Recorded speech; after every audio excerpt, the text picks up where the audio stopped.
n'ajoutez pas foi à tout esprit. Mais éprouvez les esprits pour savoir s'ils sont de Dieu.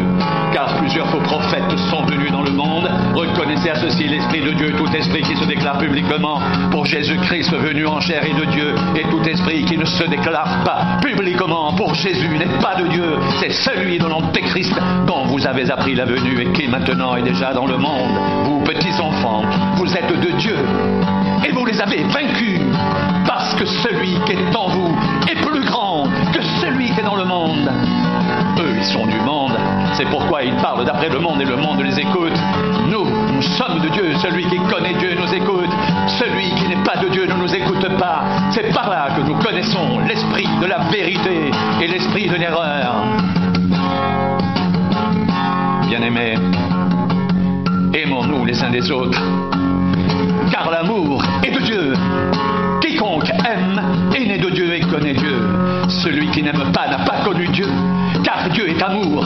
L'amour de Dieu a été manifesté envers nous, en ce que Dieu a envoyé son Fils unique dans le monde, afin que nous vivions par lui. Et cet amour consiste non point en ce que nous avons aimé Dieu, mais en ce qu'il nous a aimés et envoyé son Fils comme victime expiatoire pour nos péchés. Bien-aimés, si Dieu nous a ainsi aimés, nous devons aussi nous aimer les uns les autres. Personne n'a jamais vu Dieu.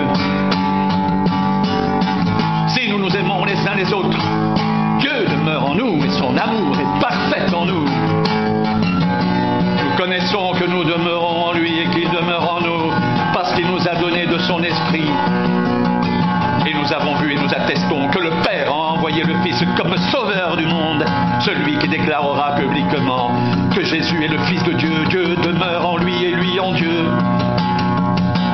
Et nous avons connu l'amour que Dieu a pour nous et nous y avons cru.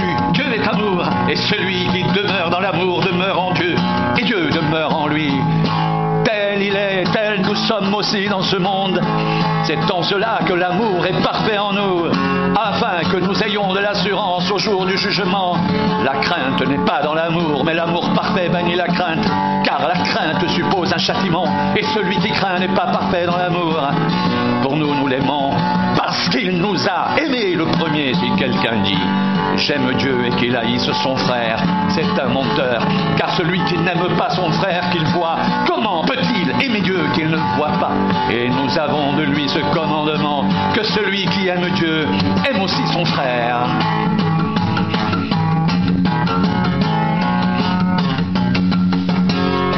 Quiconque croit que Jésus est le Christ est né de Dieu, et quiconque aime celui qui l'a engendré aime aussi celui qui est né de lui. Nous connaissons que nous aimons les enfants de Dieu lorsque nous aimons Dieu et que nous pratiquons ses commandements, car l'amour est de Dieu. L'amour de Dieu consiste à garder ses commandements, et ses commandements ne sont pas pénibles, car tout ce qui est né de Dieu triomphe du monde, et la victoire qui triomphe du monde, c'est notre foi. Qui est celui qui a triomphé du monde, sinon celui qui croit que Jésus est le Fils de Dieu? C'est lui, Jésus, Christ, qui est venu avec de l'eau et du sang, non avec l'eau seulement, mais avec l'eau et avec le sang. Et c'est l'Esprit qui rend témoignage, parce que l'Esprit est la vérité, car il y en a trois qui rendent témoignage, l'Esprit, l'eau et le sang. Et les trois sont d'accord.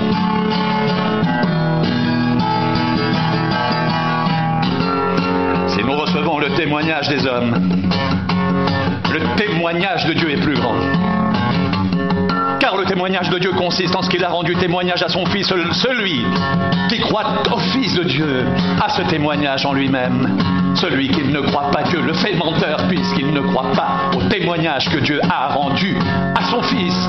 Et voici ce témoignage, c'est que Dieu nous a donné la vie éternelle, et que cette vie est dans son Fils. Celui qui a le Fils a la vie, celui qui n'a pas le Fils de Dieu n'a pas la vie. Je vous écris ces choses afin que vous sachiez que vous avez la vie éternelle, vous qui croyez au nom du Fils de Dieu. Nous avons auprès de lui cette assurance, que si nous demandons quelque chose selon sa volonté, il nous écoute. Et si nous savons qu'il nous écoute, nous savons que nous possédons la chose que nous lui avons demandée, quelle qu'elle soit. Si quelqu'un voit son frère commettre un péché qui ne mène point à la mort, qu'il prie, et Dieu lui donnera la vie à ce frère. Il la donnera à ceux qui commettent un péché qui ne mène point à la mort. Il y a un péché qui mène à la mort, ce n'est pas pour ce péché-là que je dis de prier. Toute iniquité est un péché, et il y a tel péché qui ne mène pas à la mort. Nous savons que quiconque est né de Dieu ne pratique pas le péché, et celui qui est né de Dieu se garde lui-même, et le malin ne le touche pas. Nous savons que nous sommes de Dieu, et que le monde entier est sous la puissance du malin. Nous savons aussi que le Fils de Dieu est venu, et qu'il nous a donné l'intelligence pour connaître le véritable, et nous sommes dans le véritable en son Fils Jésus-Christ.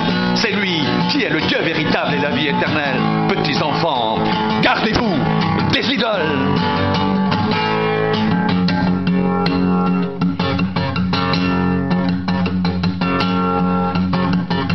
Nous savons que nous sommes de Dieu et que le monde entier est sous la puissance du malin. Nous savons aussi que le Fils de Dieu est venu et qu'il nous a donné l'intelligence pour connaître le véritable. Et nous sommes dans le véritable, en son Fils Jésus-Christ. C'est lui qui est le Dieu véritable et la vie éternelle. Petits enfants, gardez-vous des idoles.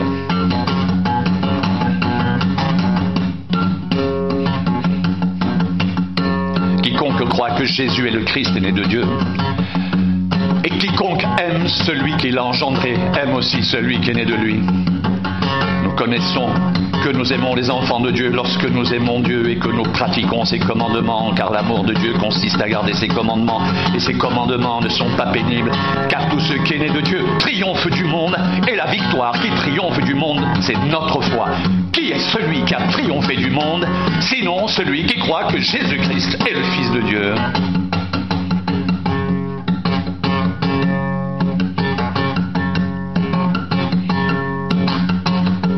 Nous savons que nous sommes de Dieu et que le monde entier est sous la puissance du malin.